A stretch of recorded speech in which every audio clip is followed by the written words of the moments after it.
আসসালামু আলাইকুম ভিউয়ার্স।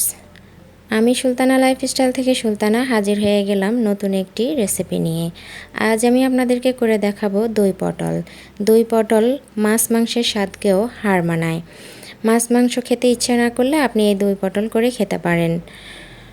দই পটল করার জন্য আমি এখানে নিয়েছি পটলগুলো আমি হাফ হাফ চেলে নিয়েছি। আপনি চাইলে ছুরির সাহায্যে চেঁচে নিতে পারেন।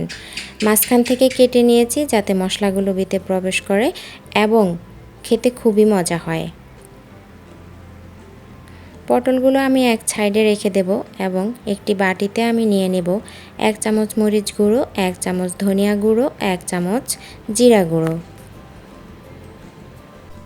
এর মধ্যে আমি সামান্য পরিমাণ পানি দিয়ে একটা পেস্ট তৈরি করে নেব।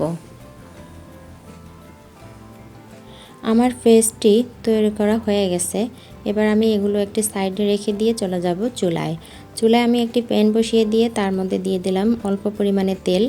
এরপর তেল গরম হয়ে গেলে আমি দিয়ে দিব পটলগুলো আমি 5 থেকে 6 মিনিট ভাজি করে নেব।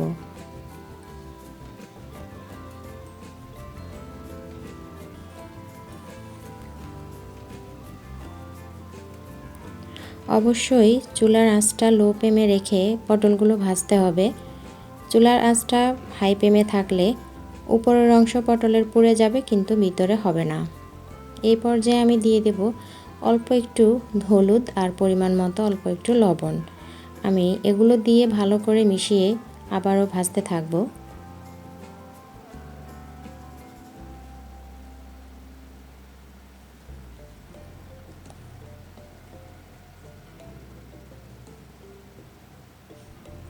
পটলগুলো আমার ভাজি হয়ে গেছে। এবার আমি একটি পাত্রে পটলগুলো তুলে নেব।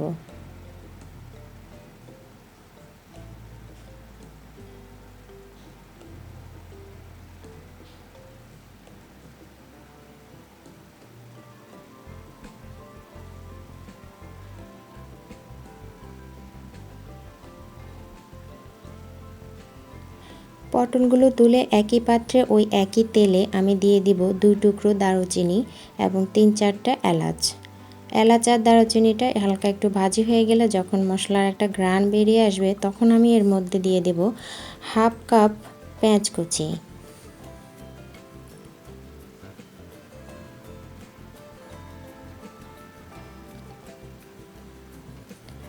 পেঁয়াজগুলো আমি বাদামি করে ভেজে নেব।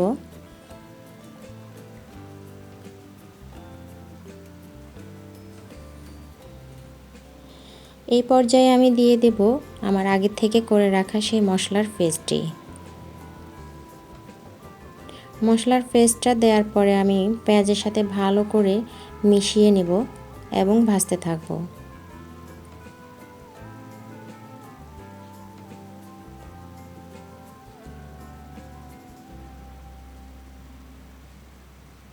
এর মধ্যে অ্যাড করব সামান্য পরিমাণ পানি যাতে আমার মশলাটা ভালো করে কষানো হয়ে যায়।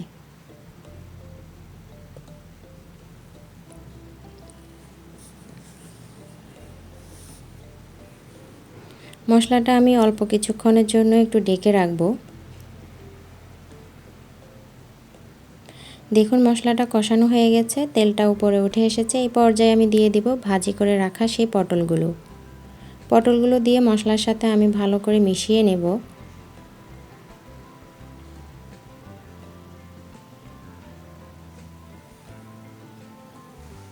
পটলগুলো আমার মেশানো হয়ে গেছে। আমি অল্প কিছুক্ষণের জন্য আবার ঢেকে রাখব।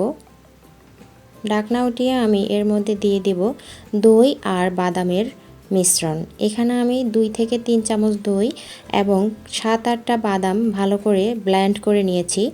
সেই পেস্টটা আমি এর মধ্যে অ্যাড করলাম। এরপর দিয়ে দিলাম 3 থেকে 4টা কাঁচামরিচ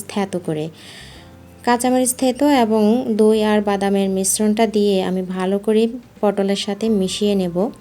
এই পর্যায়ে চুলার আঁচটা আমি একদম লো ফ্লেমে রাখবো, কারণ অনেক সময় চুলার আঁচটা হাই ফ্লেমে রাখলে যেহেতু এখানে বাদাম আছে পাতিলের নিচে লেগে যাওয়ার সম্ভাবনা থাকে এবং দইটাও ফেটে যাওয়ার সম্ভাবনা থাকে।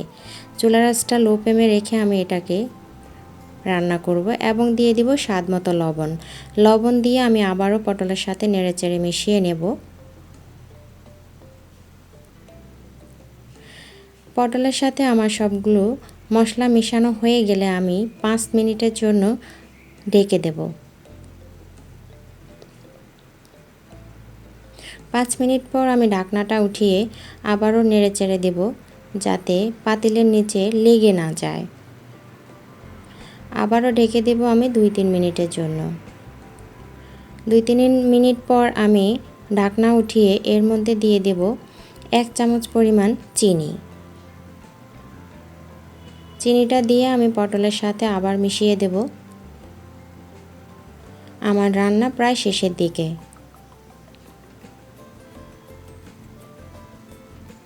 দেখুন গ্রেভিটা অলরেডি ঘন হয়ে এসেছে। দই পটলের গ্রেভিটা খেতে অনেক মজা হয়। আবারও 3-4 মিনিটের জন্য আমি লো ফ্লেমে ঢেকে রাখবো, যেন পটলগুলো ভালো করে সিদ্ধ হয়ে যায়। রান্নাটা আমার শেষ। এবার দেখুন পটলগুলো মাখা মাখা হয়েছে এবং গ্রেভিটা দেখতে অনেক লোভনীয় হয়েছে। চুলা থেকে নামিয়ে আমি পরিবেশন করব। হয়ে গেল আমার দারুণ মজাদার দই পটল। আপনি বিরিয়ানি, পোলাও কিংবা খিচুড়ির সাথে এই দই পটল রেসিপিটি করতে পারেন। এতক্ষণ পর্যন্ত যারা আমার চ্যানেলের সাথে ছিলেন তাদেরকে জানাই অসংখ্য অসংখ্য ধন্যবাদ। যারা আমার চ্যানেলে নতুন তারা আমার চ্যানেলটি সাবস্ক্রাইব করে আমার পাশে থাকার বিশেষ অনুরোধ রইল। আমার ভিডিওতে আপনার একটি সুন্দর কমেন্ট আমাকে আরেকটা নতুন রেসিপি তৈরি করতে অনেক বেশি সাহায্য করে। হাজির হয়ে যাব অন্য কোনো দিন অন্য কোনো নতুন রেসিপি নিয়ে। সেই পর্যন্ত সবাই ভালো থাকবেন, সুস্থ থাকবেন। আসসালামু আলাইকুম, আল্লাহ হাফেজ।